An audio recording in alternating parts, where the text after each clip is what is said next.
start this process more quickly, then they're going to kind of reset all the other cells before they've reached their depolarization based on their own spontaneous rate.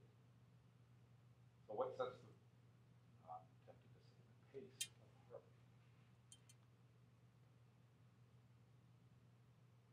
And we're leaving out things like the nervous system now, so in terms of just the intrinsic control.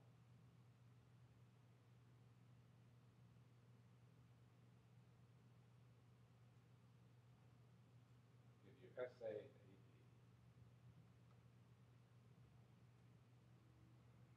Sometimes these don't work well, and you get an artificial one implanted.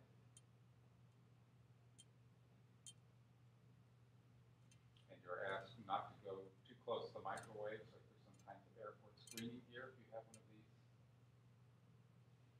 artificial pacemakers. So pacemaker cells are cells that just spontaneously polarize at a faster rate than everybody else. So what is it about cardiac muscle that would allow depolarization of pacemaker cells to have any influence on the other cells? Gap junctions and Purkinje fibers, so you've got lots of cell-cell communication in cardiac muscle, unlike skeletal muscle. So if you've got pacemaker cells, they go off, let's just say, 60 times a minute, so once every second. Then that wave of depolarization is going to go through the heart and reset everything else. So some other cells have a depolarization rate of once every 3 seconds. They're never actually going to get to that because the other cells have already fired and reset them. So if you don't mind, I'll multitask here briefly.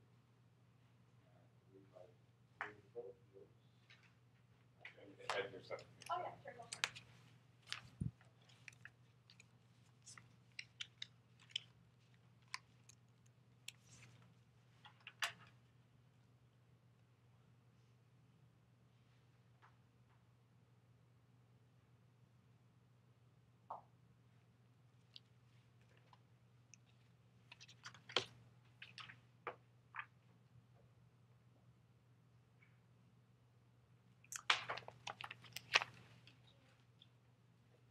Does that make sense?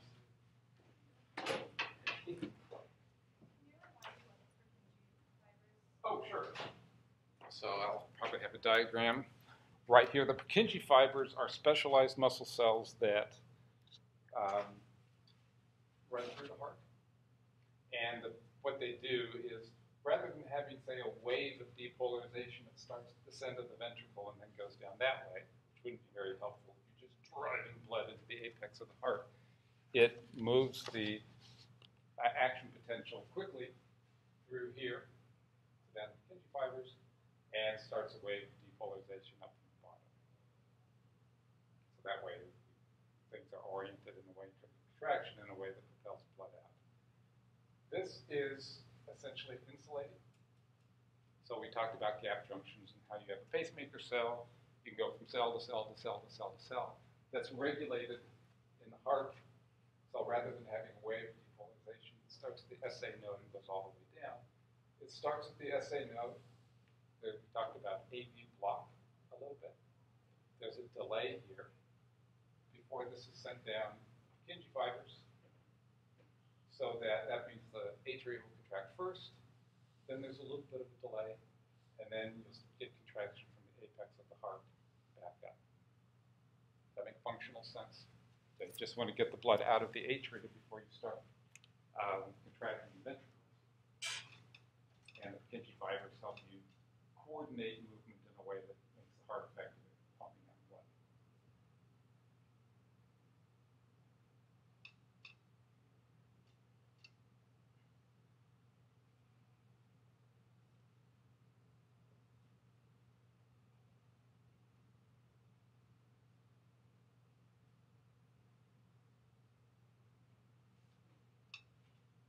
So we still didn't get to ryanodine, and I'm trying to remember how much we talked about ryanodine because I don't want to add anything that we didn't talk about.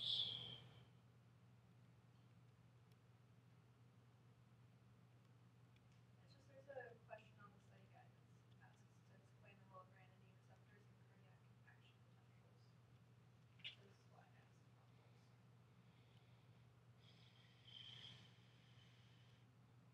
So let's not worry about that because I don't remember saying anything about it in class.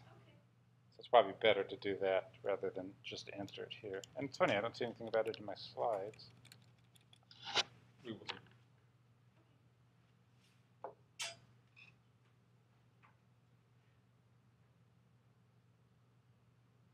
Oh, I know where we talked about it. So we talked about it when we talked about ryanodine receptors really early in the course, and the idea that you have fatigue, and ryanodine receptors are important for calcium efflux. We've seen how calcium efflux is important here in continuing the action potential. So when the funny channels go off, then the sodium channels open and calcium channels open. The calcium channels are particularly important, so ryanodine receptors are important for that.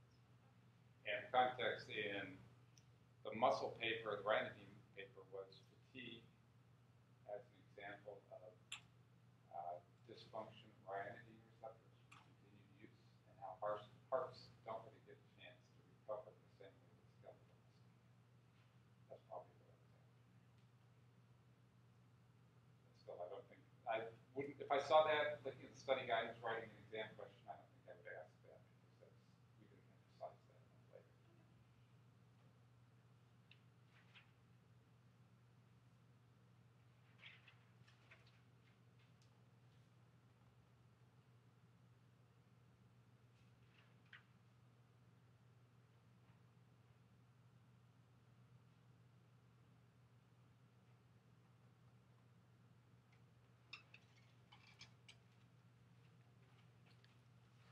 Continue adding scores as you think of questions, but interrupt me at will, because actually you guys are why I'm here. It's not to add scores.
Go over the short circulation and the role of the conus arteriosus.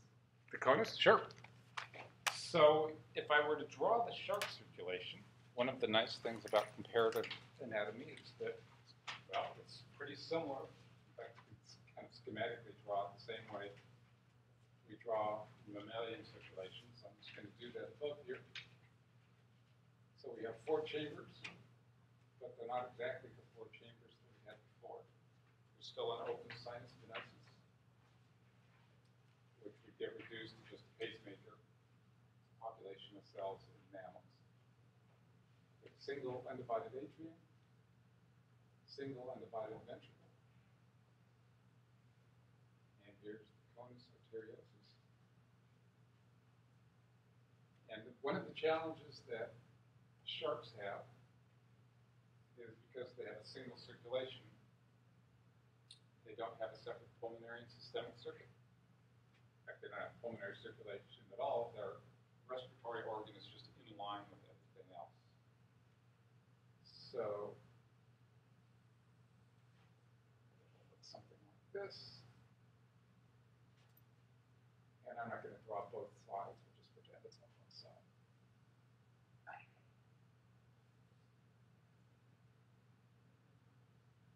So we We have a series of aortic arches here. And the aortic arches themselves have gills on them. In the case of sharks, they all have gills. So what can you tell me about the sinus venosus? You guys have seen one in lab. It's very impressive. It's a little muscular. It's kind of just like what the name sounds. Sinus is just space. Venosus refers to venous blood. So you have deoxygenated venous blood coming into the sinus venosus, which is just a more or less a collecting chamber. Then it will go into the atrium, which is muscular, so I'll draw that a little thicker, which goes into the ventricle, which is even more muscular. You can't remember if in your study guide there's a question about what happens to pressure when the ventricle cracks in sharks.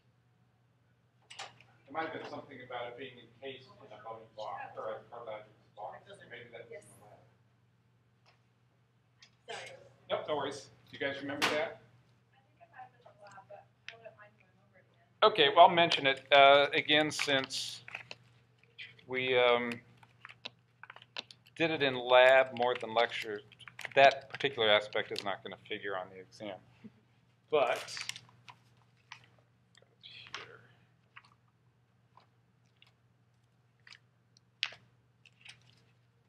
Thanks, sir. And the key will be posted in about an hour and a half. So what happens in sharks is all of this is kind of in a cartilaginous box. As you probably saw in lab, you had to slice through it. I love dissecting dogfish because it's so satisfying to get that cartilage. So when this squeezes down, it's going to decrease the volume of the heart. So that essentially pulls blood in from behind. Because since this is encased in a box, not everything else can squeeze down around it. So when this gets smaller, there's negative pressure and it pulls blood in from the backside. So out comes the blood from the ventricle. There's the conus arteriosus. There's going to be a big surge of pressure when heart contracts. So one thing that could happen is that all that pressure just shoots right to the gills. So what's wrong with that? Yeah, they're fragile. That's not really where you'd like to have most of the energy going. So instead what you have is conus arteriosus expanding. So it does the same thing we saw with the aorta. Which means two things. One is some of the energy from the ventricle gets absorbed by the conus arteriosus and stored there. So that the pressure fluctuations aren't so great around the gills. So instead of having big spiky changes in pressure, we have relatively moderate ones.